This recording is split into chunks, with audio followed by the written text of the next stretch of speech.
a small presentation on lead advisory. Kruti, can you start that, please? Sure. Thanks. Thank you for this opportunity, Manish. I'll just share my screen. Just give me a second.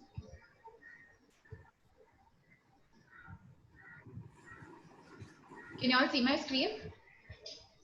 Yes. Okay, great. So firstly, good afternoon, everyone. It's a pleasure to be here. My name is Kruti Rayani, and I'm part of the team at Lead Angels. I would briefly like to take you all through the presentation for Lead Advisory. This presentation will also be shared with all of you all after this event. And those who are watching this event through YouTube, please leave your email IDs in the comment section so that we can share the same with you all as well later.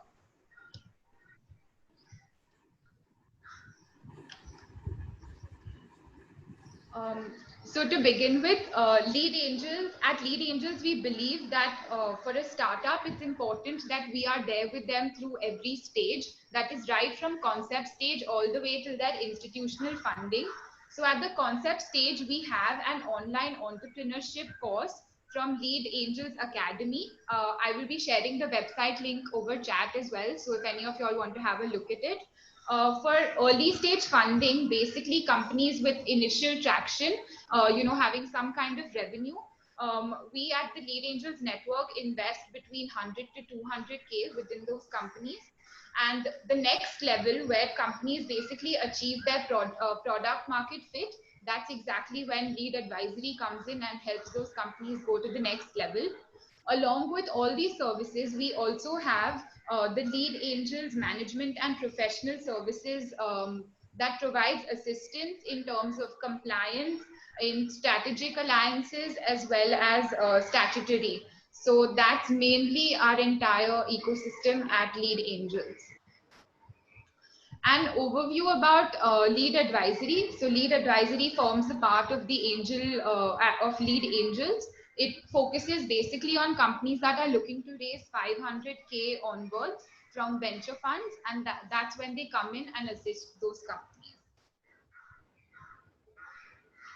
So like we all know, the funding process may seem similar at every stage, although companies that want to invest from 500K to about 3 million, the entire way of situating those companies changes. So what is critical at this point is to convince the investor that the company will be able to raise their next round at a higher valuation than their current round. So that basically gives them a good markup in the valuation, which happens to be very, very important. In terms of a checklist, before one reaches out to an investor, right at the angel stage, companies normally do not tend to have like structured MISs or data that is very easily shareable, which they've been preparing. And that's exactly when it goes to the VC section, it's important that all these numbers exist.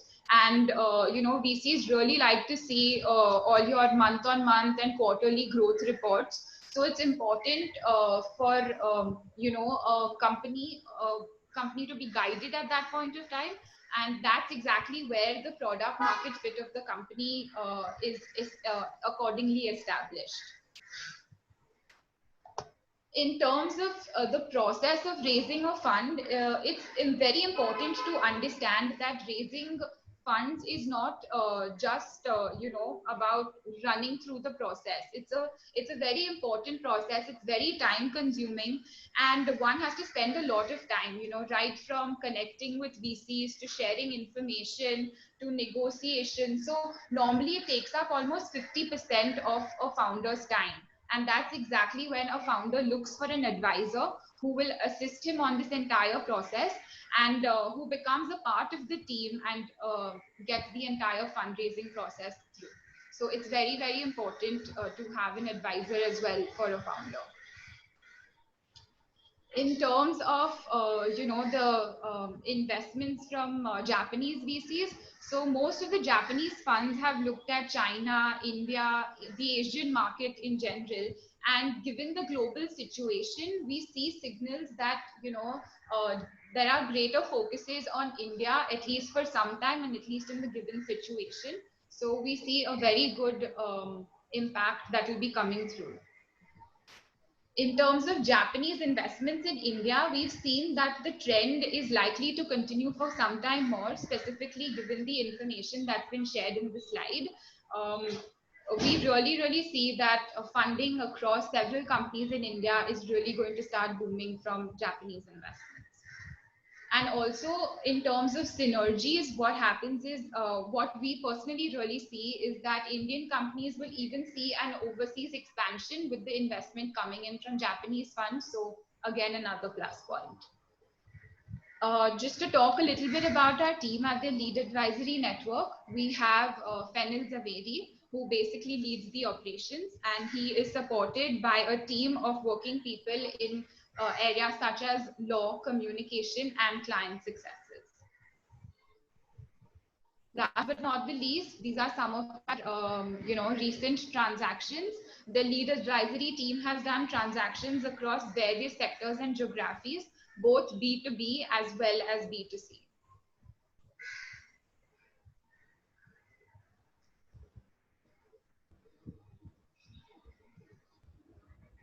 And finally, if you would like to reach out to our Lead Advisory team, please contact us through our website or the contact information mentioned. That's info@leadadvisory.in.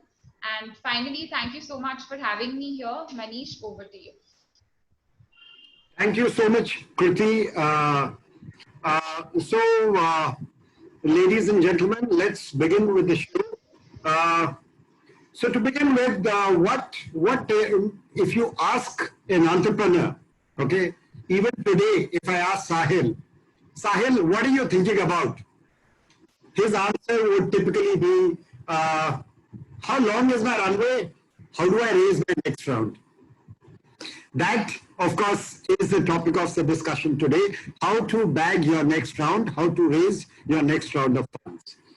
Okay, so we have with us our panelist now, Murakami-san from Incubate Fund. Can you introduce yourself now, son, briefly to the panel? Sure. I cannot see everyone's face, but nice to meet you all. Thank you for attending this session. I'm now Murakami from Incubate Fund India. And then I'm going to briefly explain about myself and also our fund itself. So Incubate Fund is the actually largest seed to pre-series focus venture capital fund from Japan. So we have like multiple funds. We have main funds in Japan, and we have an India focus fund, US fund, and also the Southeast Asian fund as well. And then the total AUM is we are managing about like for $500 million. And we are also raising like $250 million main funds in Japan as well. And I'm leading all the India investments for the fund. And I'm usually based in Bangalore, and I've been in India for the last 7 years. But because of COVID situation get worse in India, I really didn't want to leave. But now I just temporarily came back to Tokyo. So currently I'm in Tokyo, but I hope I can come back to India in the next couple of months. And then we are really early stage focus. So we usually invest as the first VC to the startup. Actually, Gigo India's case is the same. We are the first VC, technically, I mean, first insurance investor to the company. And then we usually take a lead position. So it means if the company is raising like 1 million, like most likely I'm going to write more than half of the round size check. And then we are really sector agnostic. So anything from consumer brands to healthcare, to fintech, to e-commerce, anything which I can understand, we can make a decision to invest. And then we are also usually really quick decision-making fund. And maybe like the Sakhiru can explain about that. But technically I can decide. So we of course have a investment committee, but basically I will do the most of the process of the diligence. So if you guys convince me, technically we will invest. So we making a decision really quickly. And also we really proactive fund. So we are not waiting for the deal flow to come to me. We usually develop the investment thesis by ourselves. So not like we are focusing on fintech, but in fintech, we are going to do the lending, but in lending, we are not going to do the consumer lending, we do the SME lending. In SME lending, we are going to invest in this specific business model. So we narrow really down to the specific business model level, and I approach the startup usually. Of course, some exceptions, but you usually approach from our side. But that's why we can make a decision really quickly, because we develop the investment thesis internally. So technically, all the business due diligence is already done before I meet the founders at the first time. So we just need to check these founders are aligned with us, or this founder is the right person to do this business and this stuff. And if it's tick market there, we can quickly write a check. So we usually make a decision in 10 days from the first meeting to the startup. Wow, that's great. Yeah. Thank you so much, Naosan. Sahil, a brief background about yourself and how you started Gig India. Sure. Hi, everyone. I run Gig India. Me and Aditya, we started the business right out of college. We're both graduates of this college called as PICT, Pune Institute of Computer Technology. Naturally, people who usually screw up their 12th maths and science grade, but are really good at computer science, end up in this institute. So that's how me and Aditya ended up there. And in Maharashtra, the colleges usually have roll numbers assigned as per their last names. So I am Sharma, so Sahil Sharma, and Aditya is Aditya Shirole. So naturally, we became our roll numbers were 41 and 42. So we became friends, and we naturally became project partners. In the second and the third year, we built quite many projects for our friends, and they really liked it. And finally, in the final year, we came across this very interesting problem where our friends wanted to work for large corporates remotely, but didn't have any platform to do that. And that's when we really started working on this idea that, hey, is there a possibility for us to build a platform for our friends where they can work remotely? And over the past 3 years, we've really matured as a business. Earlier, we were just student focused. Now we are adding communities like homemakers, job seekers, retired professionals, getting access to remote work opportunities on a platform. And on the demand side, we are now working with the likes of, say, Amazon is one of our key customers, Tata's, Reliance is one of our customers. So these are large corporates who have now started leveraging gig model as a concept to scale effectively. Wow. Yeah. So for the audience at large, a lot of people ask, do you have to be from IIT or IIM to get funded? Well, here you have some guys who are non-IIT, non-IIM, and have been funded and are doing pretty well. I think now some would vouch for that, and he will ensure that they continue to do well. So Fennel, a brief introduction about you and what Lead Advisory does, short one, and then we'll get into a Q&A kind of session. Sure. Yeah. Thanks, Manish. Thanks for this opportunity. Good afternoon, everyone. So I'm Fennel Zahari. I handle the Lead Advisory division of Lead Angels Group. We are an investment banking arm of the group where we provide fundraising advisory for the startups or early stage companies, mostly growth capital. So ideally, we work with companies which have already raised some initial round, let's say angel round or seed round, and then we come to picture and help them. I mean, we sort of prepare them, help them with entire process, mentor them, advise them how to raise a round, also help them reach out to the right set of investors. And we have been working since the last couple of years in the advisory division. Some of the transactions that we have worked with are like Darkner is one of the companies that we work with doing the advisory piece. Which has just been acquired for more than $100 million. Yeah. Then one of the Shopkeepers was one of the company that Lead Angel Network also invested, and then we also work with that company to help them raise fund. Gig India is obviously a company that we have worked with recently and closed it down with Incubate. So thanks to now for that. So that's sort of what we're trying to achieve. We want to work with entrepreneurs who we see a category creator and who can able to achieve those dreams which they want to do. And that's why we act as an enabler, help them achieve their dreams, help them raise the right funding from the right set of investors. Yeah, just be a part of that journey. Interesting. So there's a lot of crystal gazing involved as if you look at Naosan and Fennel, what will do well not only 4 years hence, but what will do well right now. That's what they are looking at. And looking at the current scenario, of course, we will discuss the COVID things going forward. But Naosan, say, like, of course, to the panel, what are the key triggers for you to take on a company when it is raising a next round of funds? What are the key metrics that you look at? Naosan, can you briefly talk to the audience about this? you mean like what kind of metrics when I evaluate the company, which metrics Exactly, I focus on the exactly. most, right? What makes it attractive for you that you will say yes? As you say, you have quick decision making. So Okay, yeah. what makes you say that yes, I'm going to invest into this? Yeah, obviously it's very difficult to choose one. We have to check like the market size, founder market fit, blah blah blah. But if I need to choose one, I think we can say the margin structure of the company itself is really important for me, and it means it means basically how the company's unit economics is working.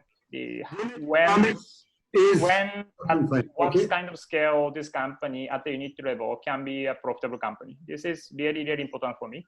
And then this operational break even when this company can lead is mainly we can break it down to the two things, right? It means one is the gross margin, how much gross margin this company can make from this business model, right?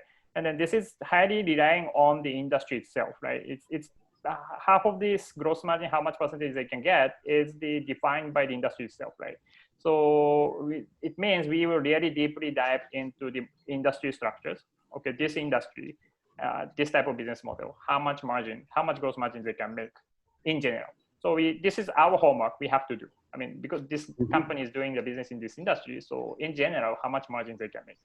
But at the same time, if the gross margin is defined like let's say 20%, then how much contribution margin this company can get is also depending on the cost structure of this business model and this company, right? So it means how this company is utilizing the tech to reduce the operation cost, or what kind of operational excellence they have to reduce the operational cost. This cost structure also we will check. So basically we do the industry analysis or the business model analysis to define the gross margin, how much they can get.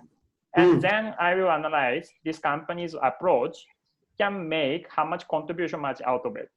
So then this is actually exactly why we decided to invest in Gig India, right? Nobody have a question on the gig work or the gig working platform in India will grow. It's gonna be new normal, right? Globally, it's growing. But at the same time, usually the output quality, how to standardize this output quality in India with working with the gig workers is always a question, right? And if we do this quality assurance manually, it's going to be heavy operation cost, and then the company will never be a profitable company. But Gig India is in that sense. Then it is not scalable in that sense. Yeah, but Gig India is technically less than 85 to 90% of the entire process, from sourcing of the gig workers to the skill check to monitoring to reporting to the clients. Everything is technically like automated by tech. So it means they can reduce the operational cost, and the market is huge in the growing market. So why not, right? So these two things we usually check. Basically, when the product market fit has established, the unit economics are pretty clear. Yes, then we will invest. They are looking to scale and they need growth capital for that. That's the time when you enter. Yes, and the scalability and the market size itself is we check before meeting with the founders, basically. Before meeting with the founders, I like the market already, and I no doubt on the growth. So then we will check and also we usually invest after the product market fit. We usually not investing in the idea stage. So the product is there, and then the one or two customers already there, some sales there. Then we will deeply dive into the unit economics itself. Right. Thank you so much. So Sahil, coming to you now, you got angel funded. You got another round of some angel funding. You got some great investors like Mr. S. Ramadurai of the TCS fame. You got the ex-heads of Tasty Bites and others. So what triggered you to start looking for your next round of fund? Was it the runway that you saw, or was it the product market fit happening that you saw?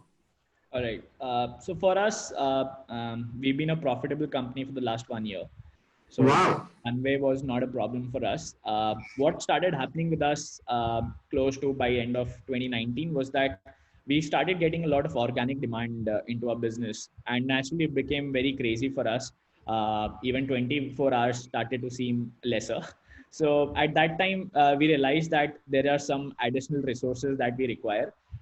We need to do better in terms of automating using our technology. We need to invest in our technology to build that more faster and more better for our customers. And like earlier, we had not spent any money on marketing. All of our customers that we had till 2019 had come through organic channels.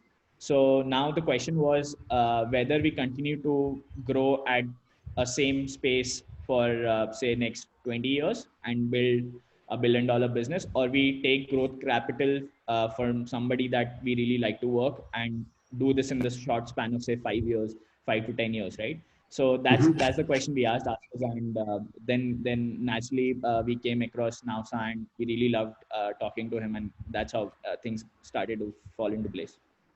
Now San is beaming. So I'm happy to hear that. Yeah. Oh, great. So, Fennel, what are the key metrics that you look at when you will take on a client? Because you are, and most of these startups are growing quite rapidly. So what is it exactly that you see and you take them on as a client to help them crunch their time to get the money in the bank, MITB as we call it? Sure. The gospel truth for all startups, MITB. Yeah. No, agree. Sure. So there are some metrics that are industry specific, and there are some metrics which are pretty common. So like Nausa mentioned, metrics like gross margin. This is something which it's a very important metric to track for any type of company, irrespective of the sectors they're operating in. But the margins also vary depending on which sector, what the ideal margin is. And apart from that, also there are other set of parameters or metrics that we consider.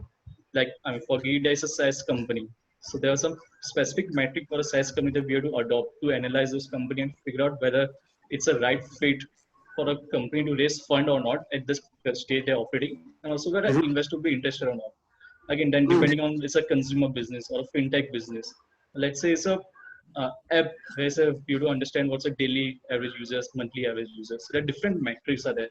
So that's why what we do in advisory, we do a lot of research in each particular sector, each particular industry, and try to find out what are the metrics that needs to be followed. And then depending on filtering out those metrics or figuring out what factors that make a company more viable as a funding opportunity for the investor, we do our own analysis and then figure out which company to be approached and to work with. So for the metrics, it's very important to analyze the specific metric for a specific industry. That's pretty important. You can't just generalize and use standard metrics to any, let's say, consumer business can be analyzed same way of fintech, or a fintech can be analyzed similar to a SaaS company or some other sectors. So again, it's very specific to the sector. It can't be too holistic, but you need to deep dive into each industry. Research is a very key in this aspect. Doing the background research and background work on a company, on a sector, that always helps.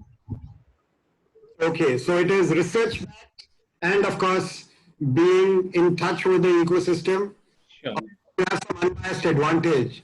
You are already in close cohorts with people who are investing at the early stage. Yeah, so that's what new is cooking. Agree. Yeah, and yeah, being part of Lead Angels ecosystem, like for Lead Angels Network, invest in the early stage companies. So we also get a lot of insights and experience what's happening in early stage. There's also help us to understand what's happening at the ground level. So we also can plan ourselves in strategizing how to look for a company, which sector to look for. And also the research helps us to look after the sectors which will grow, let's say, in the future. You said you're investing for the future, right? You want the value creation which will happen in the future. So that's where the research helps. So, I mean, this the entire benefit you get from a Lead Angels network or the ecosystem is really helpful for us. Okay, thank you. So we are still going through a huge pandemic. The lockdowns are getting to be over. So some very pointed questions to you now, San. A lot of hearsay has been there that funds have, dropped term sheets, funds or general partners have stopped deals which they had committed to. So we feel you are going around investing. What is it that, so how has it affected your deal flow, the COVID thing, and how have you taken this pandemic by the horns? as you catch the bull by the horn. Light on that, Yeah. please. I mean, like for me, the other strategies on the investment in India has not that much changed because of the COVID. I mean, obviously the I'm out, and then even like our employees in India cannot physically meet with most of the startups. So the decision making is really difficult, to be honest, because we are early stage fund investing at the seed to pre-seed stage. Without physically meeting with the founders, how I can feel the passion, how I can feel the conviction, right? So it's really, this conviction and passion is actually most important thing to make a decision, right, of the investment. So to be honest, making a decision is really difficult. So but even under this COVID, even after I came back to Japan, we committed to investment already. It's not announced yet, but we already signed the terms with 2 investment in India. Right. So Right. like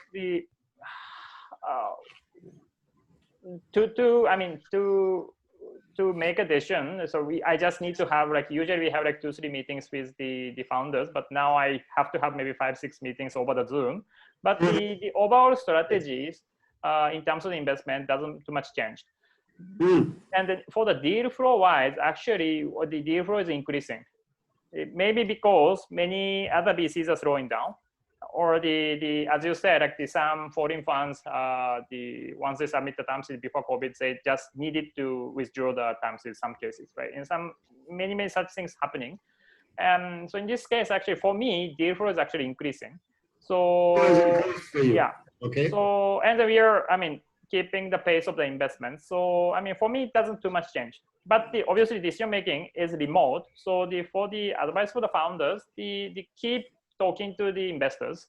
It might be difficult to convince them in 1 or 2 calls because I cannot touch and feel, right? So it's better to engage, and even if you feel maybe the investors are, I mean, not responding, whatever, just keep chasing them, and then sending all the data, materials, everything, and then basically it takes time. I mean, if the normal situations, if I can make a decision in 10 days, now I have to take, actually, to be honest, under this COVID situation, I have to take like 20 days or so to make a decision, because I mean, it's difficult to make a decision by one call, 2 calls. It is, because you have to build on a lot of assumptions and how it will play out, because all the playbooks have changed right now. Yeah, and then the one thing is I cannot meet the founders, so I cannot feel the conviction, the passion directly, right? This is one. And the another thing is because of the COVID, right?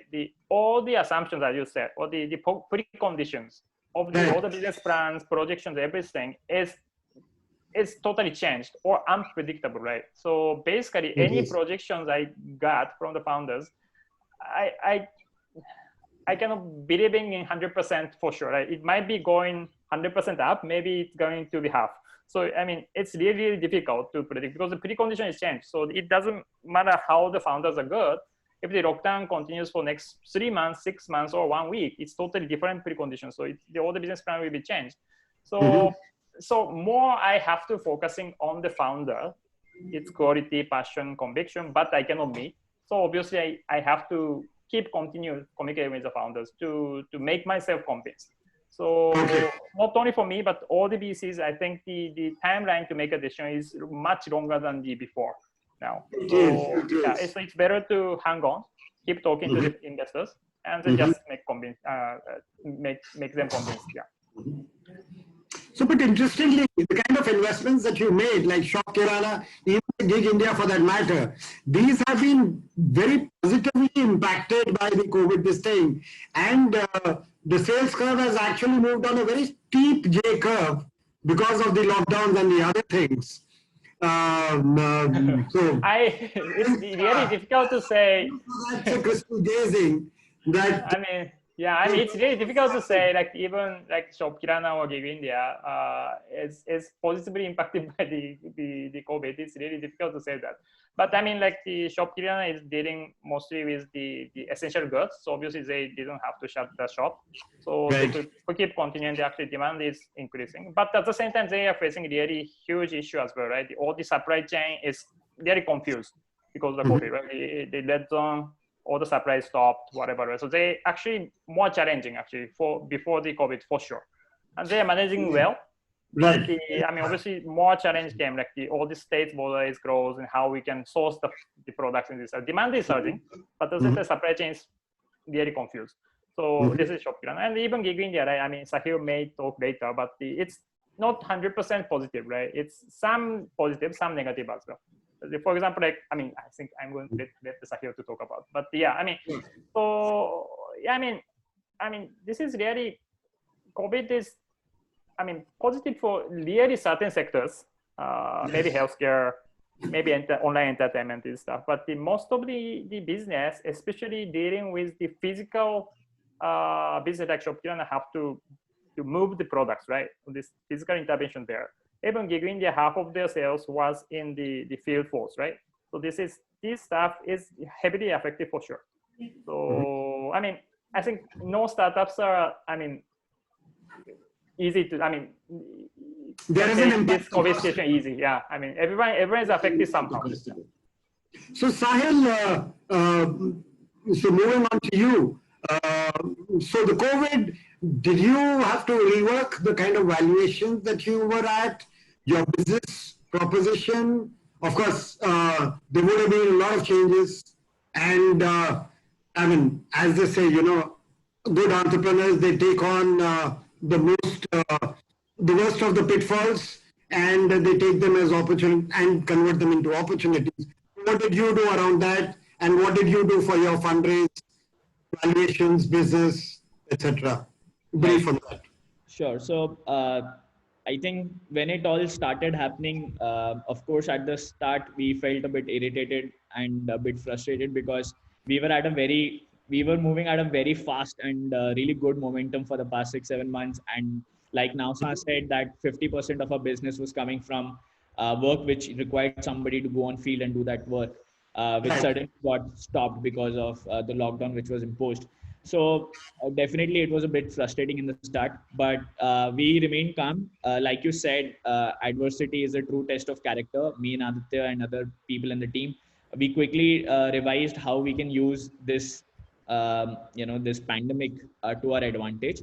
And to a certain extent, we have seen certain positive impacts on the business as well. Large corporates, which earlier were not even thinking about a variable gig workforce in their organizations, have started to at least brainstorm on what they can do with a gig model. Even in companies which are, say, tech driven, even they, rather than laying off people, we are offering them a solution where they can use our tech platform to variabilize their current workforce and only pay for results rather than laying off people. And even in certain cases, our existing customers who earlier were achieving certain business goals with a field strategy have now, adapted to a more digital strategy to achieve the same goal through us. So there are a few things which have worked on the business side, and of course there was an impact in the start. On the fundraising side, of course, when you hear certain stories where certain term sheets and contracts and all of this is, people are pulling back, it's a bit scary. But I think there again, I would like to appreciate Nausa. I just asked him once what is he feeling about all of this, and he said, "Don't worry. Once we commit, we do it." So I mean, that's the kind of that was a true test of character for us. Not that we needed to, but it showed a great lot of character from Nausa's side. And fortunately, we've had certain ups and downs in the past 2-3 months, but he remained confident about the business and the team, and he didn't pull back. He ensured that the deal goes through. So we are fortunate that way on the fundraising part. Wow. So that's great. So Fennel, so COVID impact, we know all about. Some clients, how have you taken it, and what made you stick by Sahil's side and ensure that he gets his MITV? Sure. And yeah, COVID has been a sort of black swan event for everyone. And to be honest, no one has been immune from COVID, what has happened. But like you mentioned, adversity brings out the best of characters. So this was a scenario where you have to come up with a better character and to ensure what you have confidence in yourself in the business that you are running. That's what biggest asset was for Sahil and Gig India. That even though their business was impacted partially because whatever the client is, whatever the business model was, but they also able to adapt to it pretty quickly. They were to make changes to the business which help them to minimize the impact as much as possible, and also bring back certain aspect of the business back to line where there was possibility. So it was never that they just down and out. They were always up to the fight, and we were also there to in whatever capacity possible to advise him or helping out in ensuring that he's just there. He doesn't get bogged down. He doesn't get negatively impacted by any of this negativities going around because of COVID. And also, I mean, apart from Gig India, also, I mean, there companies and the sectors are impacted by COVID. There are some sectors which can be considered as a COVID positive, which there have been a lot of headwinds as well, like ed tech sector, education, where we are seeing a lot of activities happening and a lot of investors pouring their money in this space. Mhm. But again, it's what important also to figure out what the long-term sustainability is, whether this will last long, whether what is happening right now, whether it will be the same, maybe let's say 6 months or 1 year down the line or not. So you need to be pretty flexible in your approach. I mean, it's okay. I mean, COVID is there, you Okay. can't undo it. So you need to Okay. ensure that you are very flexible enough to adapt to the situation and adopt right measures and need to have right advice by your side. And also to be quick on your feet, and just not to give up. That's it. Yeah. If your mind is at the right place, I think you can do what you want to do. Mhm. Yeah, I think that that is very important point, right? Mhm. Like some business models or some industries are obviously like getting a tailwind by this COVID things. But we, as an investor, we have to be really deeply analyze this change or surge of the demand or surge of the sales or whatever, surge of the Will it production continue? is really a temporary things or the fundamental change is happening in here. Like this change is a new normal or not. I mean, Correct. so this is just accelerating the change which actually happening. It's accelerated by COVID. Then we will be living in this story, and then this will be the new normal. So even after the COVID is getting back to normal, maybe people will not come back. I mean, people will get used to this new normal, and the people start keep doing that. Or because of the COVID, some inconvenience is coming into the market or the people's life, and then people just temporarily using this. So temporarily, this market is surging. And this change is temporary or the new normal is really we have to deeply analyze, and we have to make our decision or make our minds on that. We have to bet on this or not. So this is actually very important. And then obviously as an IB, as an investor, we have to internally we are doing this actually every day. So Right. Right. So, Sahil, Yep. you used an investment banker for this round, for your first institutional round. Yep. What do you think were the positives around that, and why did you go for an investment banker for that? Okay, sure. So I just like to tell everyone that fundraising is not a very small process. Like, yes, the decision is made very fast, but it's not like that. Now, San said yes yesterday, and the money is in our bank account today. So it doesn't happen like that. It's a process for say 4 to 8 weeks where first term sheet is signed, then SSHA etc. negotiated and signed. It's a long process. Due diligence. Due diligence. It's definitely a part of it. CPs and the CSs. Right. And it's a long process. It's not. Of course it's not fun, but it's very important that it happens. I think in that process, we as founders, we have to also run the business and also have to do all these processes ourselves. I think having Fennel with us from Lead Advisory really helped us offload a bit of this to him, and he was very kind to take up some part of it and help us through this entire because there's a pandemic happening, there's loss of business, we have to also transform business, hire new people, there's so many things happening at the same time. So it was helpful that we had Fennel to help us out with a few of the things, especially related to fundraising. So that way it was cool. And of course, I mean, if Lead Advisory would have been there, so we wouldn't have even met Nausa. So I think that's we met because Lead Advisory introduced us to Nausa. So that wouldn't have been possible if you guys didn't exist. Great. So Fennel, you can thank him and you can treat him for the kind words. So, Yeah, it's always thankful to okay. Sahil. Yeah. Now, son, I see as the Lead Angel Group, we have worked together on quite a few deals. You know, Shop Kirana is there, Gig India is there. You've got other companies that we have worked together on. So what do you find good about Lead Advisory, Lead Angel Group, Lead Advisory in particular? If you could throw some light on that, because I think there is some chemistry. Otherwise, we wouldn't be on 4 deals together. You know. Yeah. I mean, the one thing unique and really great about the Lead Advisory is I think their Lead Advisory itself is one of the best advisory firm focusing on the early stage funding, right?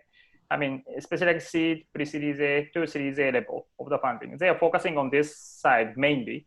And then there are a bunch of like good investment banks or the advisory firms to focusing on larger round, like 10 million, 20, 50, 100 million. They are good, very professional firms there.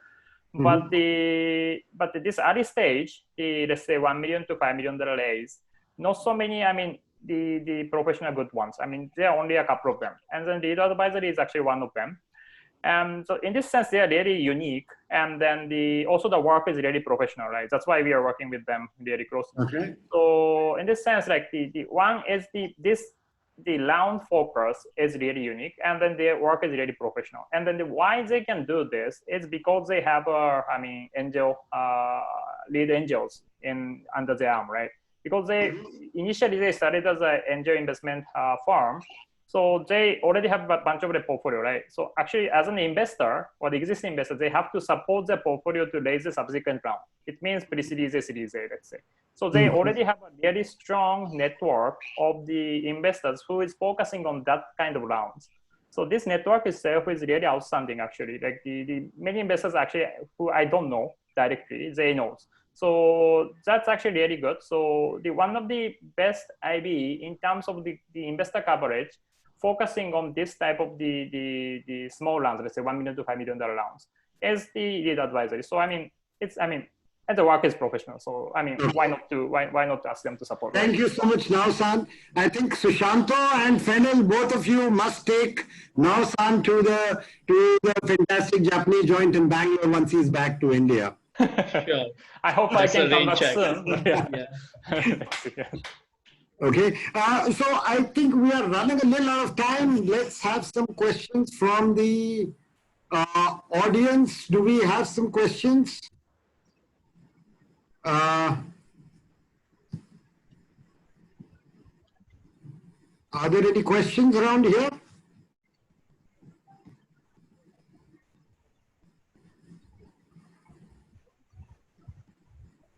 Hi, my name is Parul. I wanted to ask a question. Yes, Parul, please go ahead. I'm a working professional who just basically quit from the job due to COVID-19 situation. I've been working on some concepts related to socio-profitable business ideas. The field of kids and elderly care. There are some ideas that I have. In fact, I am working on one of the apps also in the kids area, which is one of its kind. So I'm quite new to this whole process of seeking the funding and stuff, because I'm right now in a very conceptual stage. I'm developing an app right now by myself and plan to start my own business to support that. But I don't have any experience whatsoever in terms of seeking the funding and approaching the investors and all of that. So is there any channel that I can follow for further nurturing my idea once it's at some presentable stage? Parul, just take a look. If you see in the chat, there is a website that has been put by Kruti. It is academy.leadangels.in. So for people like you who are budding entrepreneurs, we have some of these courses. Some are free and some are paid. Take a look at that, and you will have some better ideas on that. We've got some of our great founders and investor and entrepreneurs who have contributed to the to the courseware for this academy, say, program. So take a look at that. And if you have further questions, you can connect with us on LinkedIn, and we'll try to see if we can help you around. And then Okay. the addition to that, if you feel your idea is really good, I mean, you can contact to us through our website as well. There's a form you can send, and then we try to reply to everyone. But we receiving so many things, so maybe we have to choose, but we usually reply to everyone. So if you feel your idea is really good, you can send. And then, as I said at the session, we usually invest after the product is launched, but the couple of cases we invest, or at least commit the investment even before the product launch, like idea stage. We recently announced the investment in the Prime Benefits. This is the group health insurance company. We decided to write a check even before they incorporate the company. We just met the two founders, and we really loved them, and then we really loved the approach. So we just commit the investment even before they incorporate the company. I just said, when you guys going to start the business, and then once you incorporate it, just came back, I'm going to write a check. So I mean, we can do this. So we can even commit the investment even before the product launch. So if you feel your product idea is good, you can feel free to contact us as well. Me or the other employees will be happy to discuss about your ideas. Thanks, Nausan. I will be in touch with you. Thank you so much for that. Sure. Okay. So Sahil, there's one question from someone. He's asking, how different was it dealing with institutional investors as compared to angel investors? Oh, all right. So we've been very fortunate to have some really amazing angel investors backing us in the past. I think the key difference was that when we used to talk about fundraising with our angel investors, they wanted to support us. Of course, they cared about what metrics and what business we had and how we've been working in the past, right? But I think they were more focused on us as the founding team to make a decision. Whereas I think when we were raising an institutional round, like Nausan said, he made his decision in the 2 days. So I think we met on Friday. Nausan, I don't remember the exact date, and you made the decision on Monday. So that's how fast we received that email. However, I feel since Nausan had already a very positive conviction to the market, etc., he wanted probably to meet us once to make that decision. But usually, I think institutional rounds, the difference is that it's not just about the founding team anymore. It's more about how the business has been growing in the past 6 months. Like Nausan mentioned, what are the gross margins, contribution margin, what is the momentum of the business at current, what does the potential look like? I mean, I think this is what I think, but I think Nausan would be a better person to answer. But I think in that fashion, since we had some good metrics pointing to positivity, we were able to close the round. But I think Nausan would be better to answer how exactly it is different when when VCs are thinking about making a decision or not. And I'm sure you would have had to work on a lot on the financial models and stuff like that. There would have been a lot of to and fro on that. Yeah, I mean, yeah. Nausan, please go ahead. Yeah, I think to do that, like for some cases, right? I met the one good investor who have a good idea or the good the product. Some cases I feel like if I'm a millionaire, I'm going to write a check personally. But as a fund, I cannot write a check. Some cases such situation is there. As the Sahil clearly mentioned, I mean, angel round is basically believing in the founders and we can write a check. Or the believing in the stories, believing in the product, we can write a check. But the difference is angel investors are using their own money. But I'm investing by, I can't say using, but we have a backer, right? We have an investor behind us. So like a bunch of LPs are backing us. LPs are there behind you. Yeah, so I have a responsibility to make a return back to them as well. Very true. Sahil has a responsibility to make the return back to me, but I also have a responsibility to return back to our investors as well. So I cannot make an investment which can fit to our investment guideline itself. We have an internal investment guideline, like the valuation range, or the what kind of the process we have to take, and what kind of the metrics we have to check, and this stuff. And this, if it's out of the guideline, it's really difficult for me to write a check, because in the end, if this company growing and unicorn, it's fine. But if the company is failing, I have a responsibility to explain, right, why we made this type of the investment is outside of our guideline.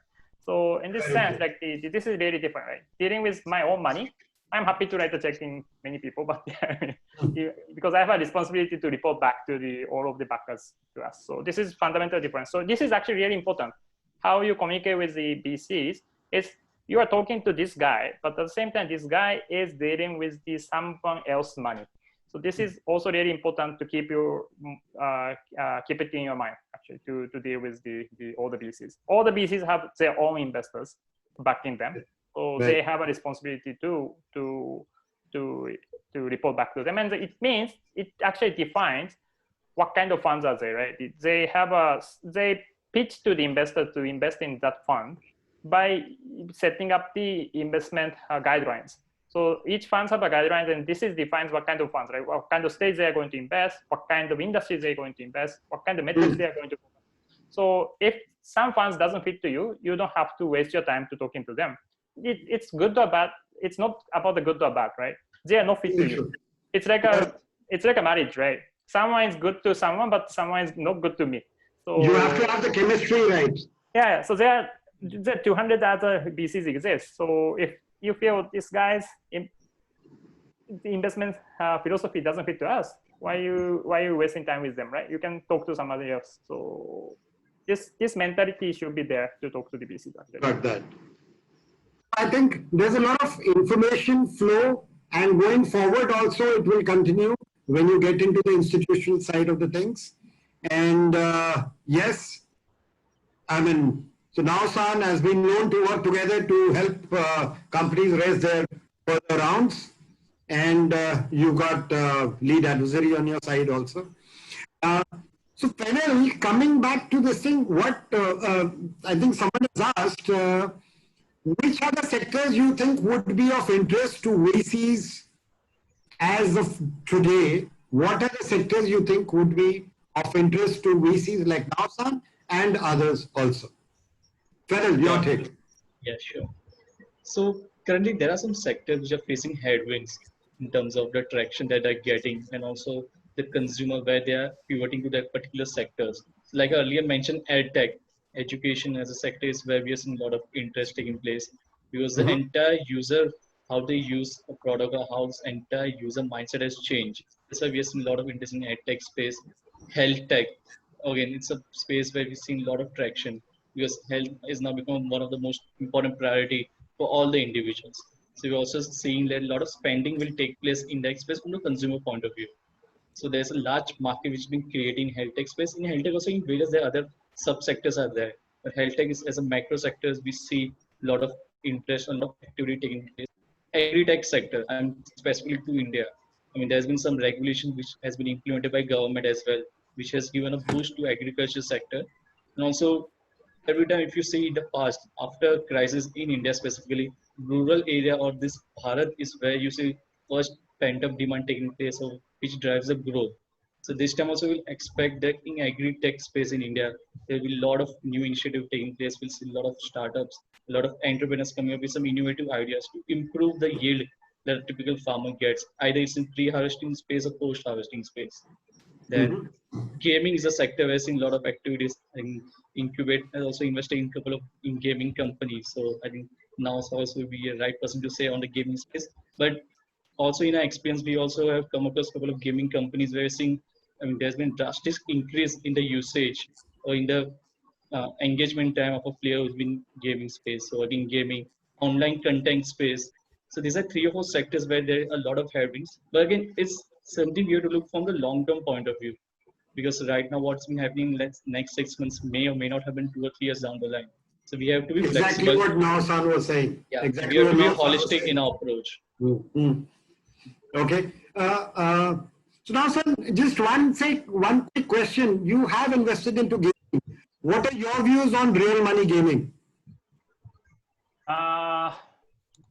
Positive, and I mean, it's really difficult to say. The obviously that the how the legal framework is working out on that is one of the important things.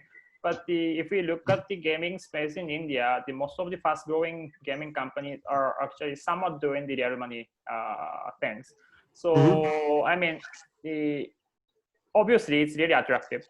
And then if the legal framework is the establishing it fit to this type of things or favor to this type of things, then I mean it's gonna be a really, really huge opportunity for sure. Yeah. Okay, thank you. Thank you. Just to add on this point, what Navasa has mentioned on gaming specific. So India Yeah. is a large market where you get a lot of users. I think what important for a startup and a company is how to monetize those users. That's the important thing. And if you compare to the market like China or US, where even though they have comparatively users might be less than India, but they're able to monetize. So the per user value is much higher. So I think the main issue or main sort of pain point that Indian startup or entrepreneur needs to solve, especially in the gaming space, is to how to monetize and how to develop a viable business model. Because in the end, what matters is what money you're bringing in when you're doing business. Yeah, that's actually exactly, I mean, the same thing I feel, right? If I compare the same MAU or the DAU number of companies comparing to like Japanese gaming company and the Indian gaming company, in some cases like 20-30x difference in terms of the top line, the sales. So I mean, even like Series A, Series B funded companies, or I feel like it's okay. Why this company? Obviously, MAU is really huge, but at the same time, if we look at the actual revenues they're making, I don't feel like this company cannot like get like $20-30 million funding. So I mean, this is huge gap I feel exists there. So, but in this sense, like the real money gaming is for the monetization, it's actually much easier, to be honest. So I mean, that's why most of the large players in India who is doing the gaming is somewhat dealing with the real money gaming. But it's also depending on the real framework how it's going. So it's very difficult for me to comment on that. So. Hello, Jyotsna here. Do you have any investments in VR AR field? Any good company you've seen in that field? Not yet in India, but we are heavily investing in VR AR in Japan. So hopefully we can find the right one in India. But VR AR is obviously it's really early phase of the industry development, right? So to make the investment in AR VR space, we really need to see the technology level is good, but it's obviously we have to check. But at the same time, what kind of use case and then is this the product can be consumable in the industry, or the industry is ready to use such kind of solutions. We are focusing more on that side. And if the industry itself is, for example, if someone is using AR VR for let's say the construction, I mean the industry, is this industry in India is ready to use such a kind of the cutting edge solutions or not? Yeah, because if the solution is really good and beautiful, if the industry is hesitant to use that, the business will never grow, right? So we're really focusing on this technology is ready to be consumed in this industry or not. So in this sense, I think the entertainment gaming is the one most fit to that space. So even in Japan, we mainly investing in the gaming and entertainment space in terms of AR and VR. Yeah. Right. Yeah. Thank you. So we have Yash from Yash wanted to ask a question. Yash, please go ahead. He's calling from Women's Cricket Zone. Yash, please go ahead. So I basically I founded this company around 2.5 years back. We deal into women's cricket and in all the 62 countries that it is playing, mainly into content. But we started as a digital media company around 2.5 years back. Have also got a print magazine which comes out right now every 6 months, but we are planning for a 3-month thing starting January 2021.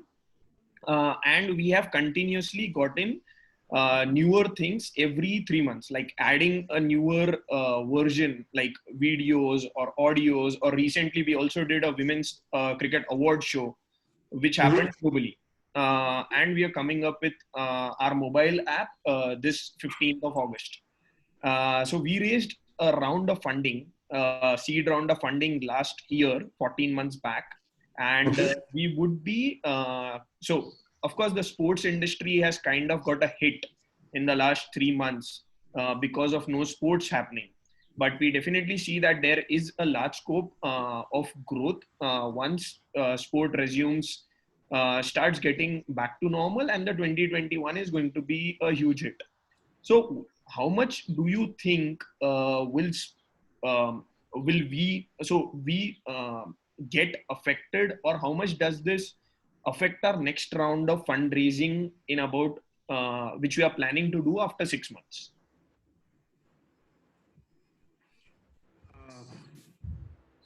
So your question is basically the how this COVID will impact the It's affected fundraise. sports and sports publishing basically. Okay.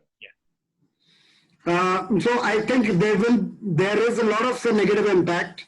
Have you been able to take it online to some extent? Have you got your customers online?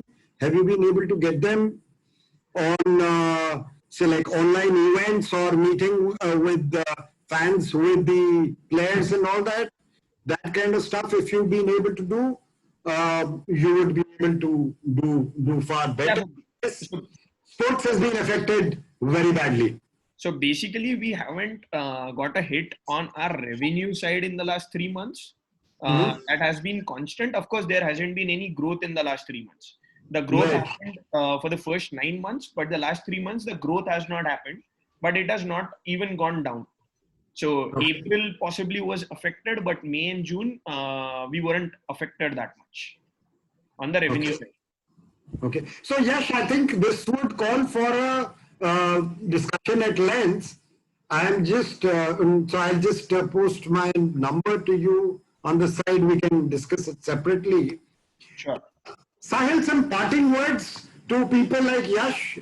When should they go for their next round, and what they should be doing right, so that people like Nausan come to them that here is our check, please take it. So first of all, Yash is a good friend of mine. We have both studied in the same college. Oh, I've known Yash. interesting. Fennel, take him on as a client. Yeah. So I think no parting words as such. I'm no expert. I mean, we are just trying hard. What I just I've noticed in the past, the difference really is how big can someone dream. So I just keep saying that, keep dreaming bigger and keep working hard. That's it. My advice is just to survive. I mean, now just survive at this moment. Just focusing on the survive. Please don't die. Right. I mean, this is really.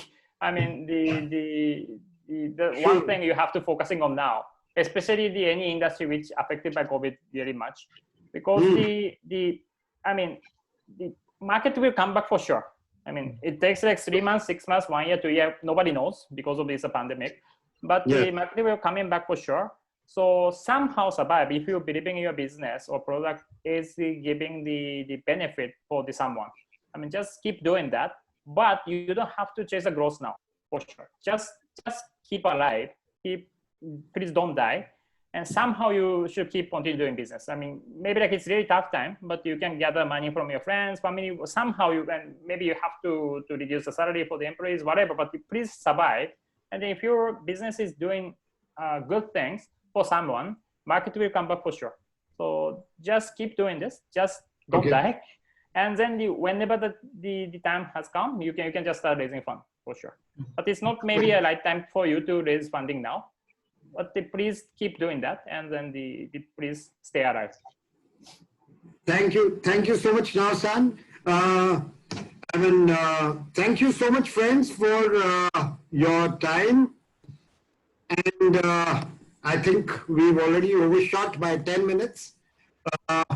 We really thank you for your participation. We're happy to connect with you, sort out your queries.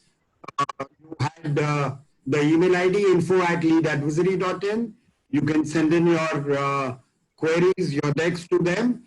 And we have an entrepreneurship program for students and professionals who are starting out first time. Should you be interested, please send messages to me now with your email ID.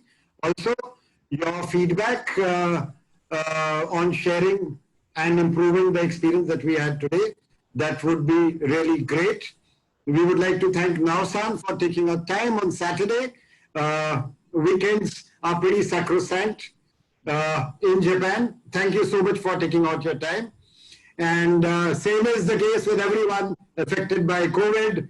because the Home Ministry say that, okay, today you go and get the groceries out, and Sahil is here with us right now. I hope you won't get too much of a firing today.